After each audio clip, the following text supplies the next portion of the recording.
The Forgotten Arsenal.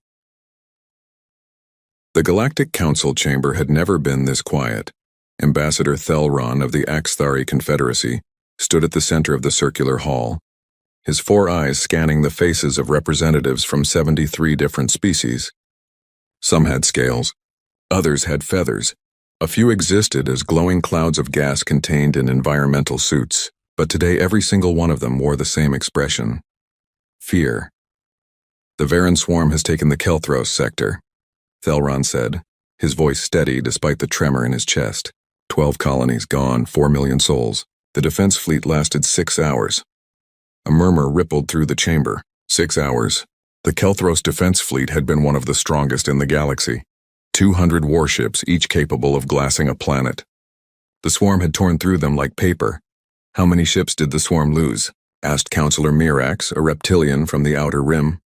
Terran closed his eyes. Estimated losses 70 bioships. They had over 10,000. Silence again. Heavier this time. The Terran swarm wasn't an empire. It wasn't even a civilization in the traditional sense. It was a hive mind. A living armada of organic warships that consumed entire worlds and converted their biomass into more ships. For 40 years, the swarm had been a distant threat, confined to the far edges of uncharted space. Now it was here, and it was hungry. We need more firepower, said Counselor Dravik, a towering insectoid whose mandibles clicked nervously. We need allies. We need the humans, Terran interrupted. The chamber erupted. The humans? Mirax hissed. They've been in space for barely a century. They have no capital ships worthy of the name, another counselor added. Their largest vessel is what, 3 kilometers? A joke compared to our dreadnoughts. Terran raised one clawed hand, silencing the room. The humans have something we don't. They have a history of war. Their entire species was forged in conflict. While we explored and traded, they fought. While we built academies, they built arsenals. You're suggesting we beg primitives for help? Dravik's voice dripped with disbelief. I'm suggesting, Terran said carefully, that we're out of options. The vote was close, but desperation won. Earth's orbital station hung in the black like a steel flower, its petals rotating slowly to generate gravity. Terran's shuttle docked at the central hub, and he was escorted through sterile white corridors to a conference room overlooking the blue marble below. Admiral Sarah Chen was waiting for him. She was small by galactic standards. Most humans were. Her dark hair was tied back in a tight bun, and her uniform was plain, almost boring compared to the ornate robes and armor worn by other species' military leaders. But her eyes were sharp, calculating, and Terran found himself standing a little straighter under her gaze.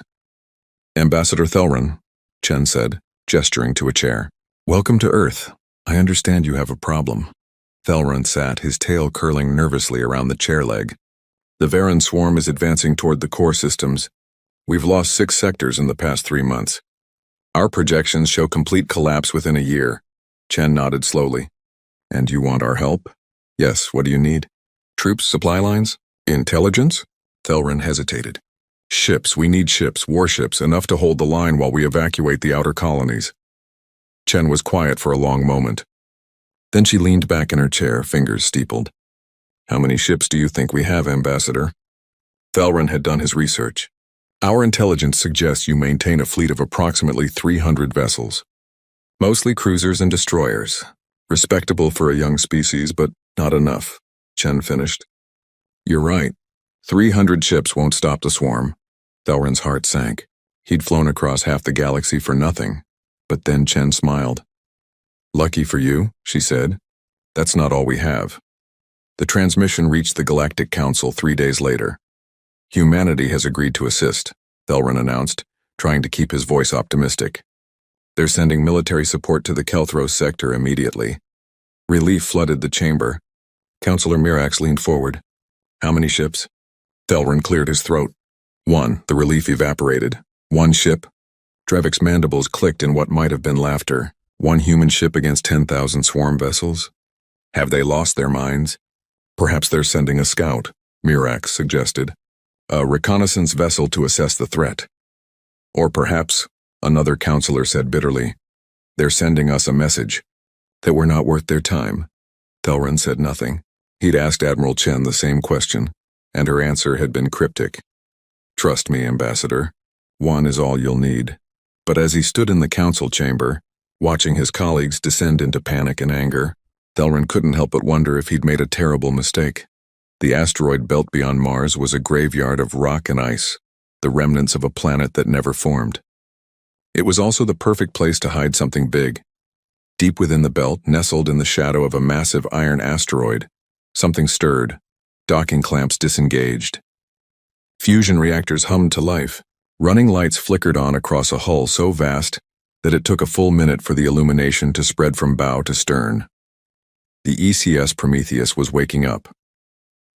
At 40 kilometers long and 12 wide, the supercarrier dwarfed anything humanity had ever built.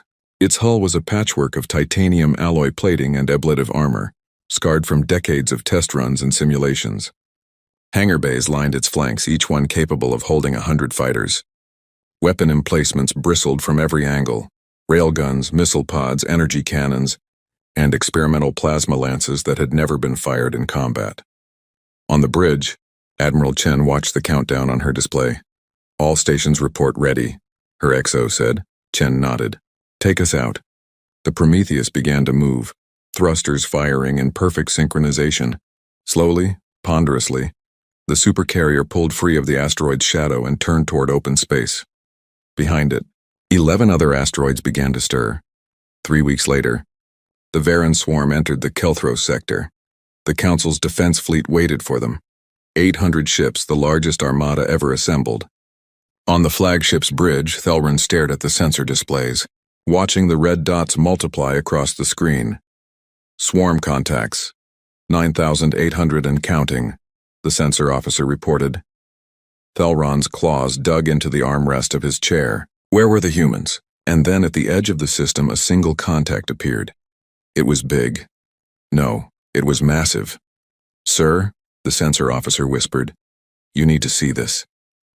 Thelran looked at the screen, and for the first time in his life he understood what it meant to feel small. The humans had sent one ship, but it was enough. When Titans Wake. The bridge of the Council flagship Eternal Vigilance had gone silent. Every eye, lens, and sensory organ was fixed on the main display, where a single contact dominated the tactical grid. The computer kept trying to recalculate its size, rejecting its own measurements as errors. But the numbers didn't change: 40 kilometers long, 12 kilometers wide, mass readings off the scale. "That's impossible," Counselor Mirax breathed from his seat beside Thelran. "Nothing that large can move through FTL space. The power requirements alone would—" "Incoming transmission," the communications officer interrupted. "Audio only. It's from the human ship." Thelran straightened in his chair. "Put it through." Static crackled, then a calm, measured voice filled the bridge. "Admiral Sarah Chen, Council Forces, this is ECS Prometheus. We're reading your defensive positions. You've done well to hold the line this long, but we'll take it from here. All ships fall back to designated safe zones. Repeat, fall back immediately. We're about to get loud." Counselor Dravik's mandibles clicked in disbelief. "Fall back? There are 9,000 enemy contacts inbound. One ship, even one that size, cannot possibly—" "Look at your sensors," Thelran said quietly. The tactical display had updated. The Prometheus was moving forward, accelerating past the Council fleet with impossible grace for something so massive. But that wasn't what made Thelran's blood run cold. It was what was coming out of it. The Terran swarm had no concept of fear. The hive mind knew only hunger, growth, and consumption. It had devoured civilizations for centuries, adapting and evolving with each victory. When its sensors detected the Council fleet, the swarm did what it always did. It attacked. 10,000 bioships surged forward, organic hulls pulsing with bioluminescent veins. Some were small, barely larger than fighters. Others were massive, kilometer-long behemoths bristling with acid launchers and plasma sacs. They moved as one, a living tide of teeth and claws and hunger. And then the Prometheus opened fire. The first salvo came from its dorsal railgun batteries, 12 synchronized, shots that crossed the void at a fraction of light speed. Each round was a tungsten rod the size of a transport shuttle, accelerated to relativistic speeds. They punched through the leading edge of the swarm like hammering nails through wet clay. 12 bioships exploded in bursts of green ichor and shredded tissue. The swarm didn't slow. It never slowed. The Prometheus fired again, and again, and again. The railguns became a drumbeat, a thunder that rolled across the battlefield in waves of kinetic death. But that was just the beginning. Launching first wave, Admiral Chen's voice was calm, almost casual. All fighters, weapons free. The hangar bays along the Prometheus's flanks opened like the jaws of some ancient beast. And from within, hell itself poured forth. Thelran had never seen anything like it. The fighter drones came first, 15,000 autonomous craft, each one sleek and deadly, equipped with plasma cannons and micromissiles. They burst from the Prometheus in geometric formations, moving with inhuman precision. No pilots, no hesitation, just pure, calculated aggression. They hit the swarm like a swarm of their own. Plasma bolts lit up the void in brilliant blue-white flashes. Missiles streaked across the black, finding targets with terrifying accuracy. Everywhere Thelran looked, bioships were burning, rupturing, dying. The swarm tried to adapt, tried to swarm the drones with sheer numbers, but for every fighter destroyed, 2 more took its place. Second wave launching, Chen announced. The heavy bombers came next, 600 massive craft, each one carrying payloads designed to crack capital ships. They dove into the thickest concentrations of swarm vessels, releasing their ordnance in coordinated strikes. Nuclear warheads detonated in brilliant spheres of light. Antimatter charges collapsed swarm bioships into themselves, creating brief, violent singularities that consumed everything nearby. Third wave launching. Gunships now, 200 of them, each bristling with enough firepower to level a city. They formed a protective screen around the bomber wings, their rotary cannons tearing through smaller swarm vessels with methodical efficiency. And behind it all, the Prometheus itself continued to fire. Missile pods along its ventral hull opened in sequence, each one releasing 100 warheads. They filled the void with thousands of contrails, seeking, hunting, finding. Energy cannons mounted on rotating turrets tracked targets with computer-guided precision, lancing through bioarmor with beams of concentrated plasma. Experimental weapons, things that existed only in classified reports, came online one by one. A graviton beam bent space itself, crushing a cluster of swarm ships into a compressed ball of organic matter. A quantum disruptor caused molecular bonds to fail, reducing bioships to clouds of their component atoms. A directed EMP burst fried the neural networks of an entire swarm wing, leaving them drifting and helpless. The Terran swarm, unstoppable for 40 years, was dying. On the bridge of the eternal vigilance, no one spoke. The tactical display had become a light show of destruction. Red dots among swarm contacts were vanishing by the hundreds. The green dot representing the Prometheus sat at the center of it all, untouched, unmoved, a titan among insects. Time elapsed since engagement began, Thelran asked, his voice barely above a whisper. 2 hours and 17 minutes, sir. 2 hours. The swarm had destroyed entire fleets in less time. Now it was being systematically obliterated by a single human ship. Swarm numbers? Thelran already knew the answer, but he needed to hear it. Current contacts, 4,200 and dropping. Projection shows complete elimination in approximately 90 minutes. Counselor Marax turned to Thelran, all 4 of his eyes wide. What have the humans built? Thelran didn't answer. He couldn't. He was watching the Prometheus deploy its 4th wave, a squadron of what appeared to be boarding craft, moving toward the largest remaining swarm vessels. Not to destroy them, he realized. To capture them. To study them. The humans weren't just winning. They were collecting samples. 4 hours and 12 minutes after the battle began, it ended. The last swarm bioship detonated in a flash of green fire, its death scream echoing across empty channels before fading into silence. The void was littered with debris, organic fragments, shattered carapaces, and the frozen remains of a hive mind that had believed itself invincible. The Prometheus's fighter wings began their return, flowing back into the hangar bays like birds returning to roost. The great ship's weapons went silent, cooling in the vacuum. And across every vessel in the Council fleet, crew members sat in stunned silence, trying to process what they'd just witnessed. Admiral Chen's voice came through the communications channel one final time. Council forces, this is Prometheus. Threat neutralized. Kelthro sector is secure. We're transmitting tactical data on swarm biology and weaknesses for your records. Should you encounter them again, you'll be ready. Thelran found his voice. Admiral Chen, We don't know how to thank you. You saved us. You saved all of us. There was a pause. When Chen spoke again, Thelron could hear the smile in her voice. Ambassador, there's something you should know. Something the Council needs to understand. What is it? The Prometheus is one of 12 supercarriers in Earth's fleet.